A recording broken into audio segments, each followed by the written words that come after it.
श्री स्वामी समर्थ. नमस्कार माझ्या सर्व स्वामी भक्तांना. आज आपण पाहणार आहोत श्री स्वामी चरित्र सारामृत अध्याय 11. मागील अध्यायात ग्रंथकर्त्याने बाळप्पा हे मुरगुड गावी आलेल्या वर्तमान कथन केले आहे. तसेच होऊन गेलेल्या चिंदरबर दीक्षित नावाच्या सत्पुरुषाच्या कार्याचे कथनही ग्रंथकर्त्याने केले आहे. सर्वप्रथम मुरगुड गावातच बाळप्पांना श्री स्वामी विषयी माहिती समजली. परंतु काही ब्राह्मणांनी अक्कलकोटला जाण्याऐवजी श्री दत्त क्षेत्री म्हणजेच गणगापुराला जाण्याचा सल्ला दिला. त्यामुळे बाळप्पा गणगापूर येथे दाखल झाले. गणगापुरात बरेचसे भक्त मनोकामना पूर्ण करण्यासाठी येत असत. कुणी संततीसाठी तर कुणी संपत्तीसाठी, कुणी सुख समाधानासाठी तर कुणी प्रतिष्ठेच्या व्यासापोटी भक्तजन गणगापुरात दाखल होत असत. बाळप्पा मात्र सद्गुरूचा ध्यास घेऊन गणगापुरातच दाखल झाले.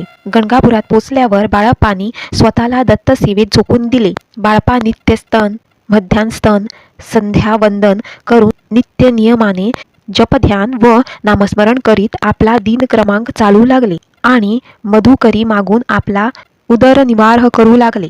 पुढे काही महिन्यांनी स्वप्न झाले.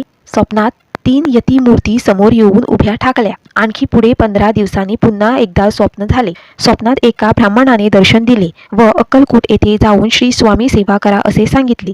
मध्यान्हस्थान आटोपते वेळी रस्ताखाली बाळप्पांना एक विचू दिसले, पण त्याला न मारता तसेच सोडून दिले आणि मंदिरात परतताना त्यांना अनेक शुभ संकेत प्राप्त झाले व मधुकरीत त्यांना मिष्टान खायला मिळाले. अक्कलकोटला जाण्यास हाच दिवस शुभ मानून बाळप्पा अक्कलकोटला निघाले. पुढे त्यांनी अक्कलकोटला येऊन स्वामीला श्री स्वामी सेवेत झोकून दिले. त्यांच्या पूर्व पुण्याईमुळेच बाळप्पांनी श्री स्वामीचा अनेक वर्ष सहवास लाभला. आणि इथं श्री स्वामी चरित्र सारामृत 11व्या अध्यायाची समाप्ती होती. श्री स्वामी समर्थ. जय जय स्वामी समर्थ.